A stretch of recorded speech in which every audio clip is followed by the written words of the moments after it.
This is a check. $7.2 million. Written in 1867. It bought this. 1.5 million square kilometers. Which works out to about 2 cents an acre. Which sounds like nothing. And it was. Adjust for inflation, and $7.2 million becomes about $130 million today. That is not the price of a territory. That is the price of a nice apartment building. You already know this story. Russia sold Alaska for pennies. Everybody laughed at the man who bought it. And then somebody found gold and oil, and Russia felt very, very stupid. That story is wrong. Not slightly wrong. Wrong twice. This is a boring video about 2 cents an acre. Let's do the version you know first. Because honestly, it is a good bit. The man who bought Alaska was called William Seward. He was the Secretary of State. And in 1867, he signed a treaty to buy a frozen territory twice the size of Texas from a czar who needed cash. And the country supposedly lost its mind. They called it Seward's Folly. Seward's Icebox. They called the place. Well, Russia. Somebody called it a polar bear garden. It really is a good bit. It has everything. A pleased-with-himself politician. A useless block of ice. An entire nation pointing and laughing. And to be fair, the jokes were real. People genuinely said them. That part is true. There is only one problem with it. Somebody went and checked. A historian searched several hundred American newspapers from 1867, looking for the phrase, Seward's Folly. He found 8 mentions. In the whole country. In the whole year. And 3 of them were about something else entirely. So the famous nationwide mockery was 5. Meanwhile, the actual newspapers were enthusiastic. One called it the crowning achievement of Seward's career. Another said the fish and the fur alone were worth more than the price. One major paper did hate it, the New York Tribune. And its publisher hated the president, not the purchase. And then look at what the Senate actually did with the treaty. They voted 37-2. That is not a country being tricked. That is a landslide. So where did the joke come from? 1885. A historian named Hubert Howe Bancroft wrote that Alaska had been believed almost valueless. Textbooks copied him, then copied each other. Historians have been correcting this since 1934. Nobody noticed. The mockery is 18 years younger than the thing it mocks. Alright, if half the story is wrong, let's check the other half. Russia was not stupid. Russia was stuck. Go back 11 years. The Crimean War. Russia lost, badly, to Britain and France. And that war is the whole reason any of this happens. Because it was fought largely at sea. And Russia could not win it. On its own doorstep. In a sea it was sitting directly on top of.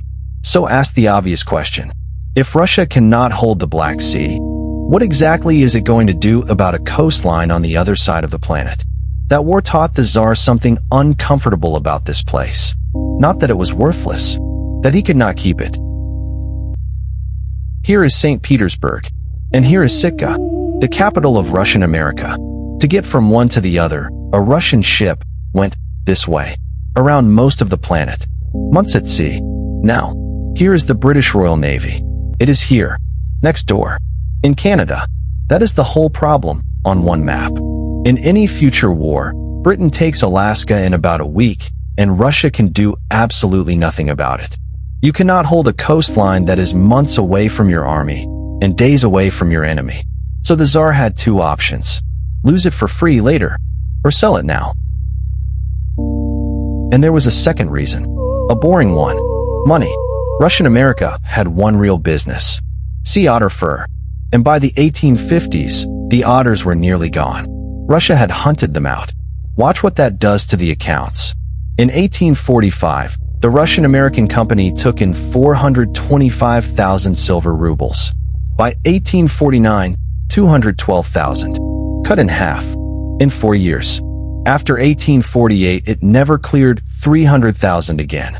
Through the 1850s, it averaged 150,000. That is not a mystery.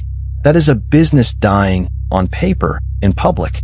Russia did not sell Alaska because it failed to see the future. Russia sold Alaska because it could read a ledger. October 18th, 1867. Sitka. The Russian flag comes down.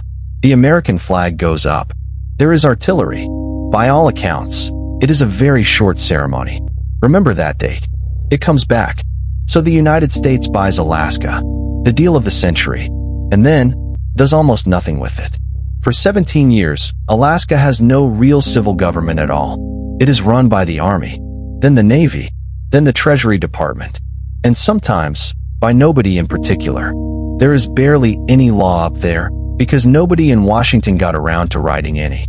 It takes until 1884 for Alaska to get judges and courts, and it takes until 1959 for Alaska to become a state. 92 years. The greatest land deal in the country's history sat in a drawer for almost a century. Oh, and one more thing. Where did Russia's money actually go? Of the 11 million rubles Russia received, almost all of it was spent abroad.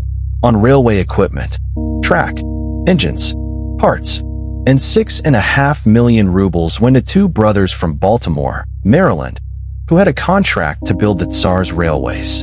So Russia sold Alaska to the United States, and then spent the money in the United States. Then, of course, the gold. 1896. Gold turns up in the Klondike. The rush is on. And this is the moment everyone points at. See, Seward was right. Small correction. The Klondike is in Canada. It is not in Alaska. It is not especially near Alaska. This is going to keep happening. Alaska did get its own gold. Nome, Fairbanks, real strikes, real money. But gold was never the big one. And here is something almost nobody mentions. Remember that newspaper? The one that said the fish and the fur alone were worth more than the price? It was right. Alaska's fisheries were making serious money for decades, long before anybody drilled anything. The boring answer was correct the whole time. But the big one was under the North Slope, and nobody found it for another 60 years. December 1967. Prudhoe Bay, 15 billion barrels. The largest oil field in North America. And here is the detail that makes this whole story fold in on itself. October 1867. The Russian flag comes down at Sitka. December 1967. 100 years. Almost to the month. So there it is. Russia was rational. Seward was right. The United States got the deal of the century. That is where this video is supposed to end. Except, go back to the treaty and look at what was actually sold. Russia sold the United States a territory it had barely set foot in. A handful of coastal forts. A few hundred Russians, in a place the size of a continent. The interior of Alaska was never Russia's. Not in any real sense. It belonged to the Tlingit, the Aleut, the Yupik, the Inupiat, people who had lived there for thousands of years. They were not in the room. They were not on the paperwork. Nobody asked them, and they had already paid for it. The Russian-American company hunted those otters using forced Aleut labor. By Russia's own estimate, the Aleut population fell from around 20,000 to under 2,000. That is not a footnote to the price. That is what the $7.2 million was resting on. It took another 104 years to deal with that. And it did not happen because anyone felt guilty. It happened because of the oil. To move Prudhoe Bay oil, you need a pipeline. 800 miles of it. And a pipeline has to cross land, whose ownership had never actually been settled. Alaska Native land claims blocked it. So the oil companies, who badly wanted their pipeline, ended up pushing for a settlement alongside the people the paperwork had ignored for a century. 1971. The Alaska Native Claims Settlement Act. 44 million acres. $962.5 million.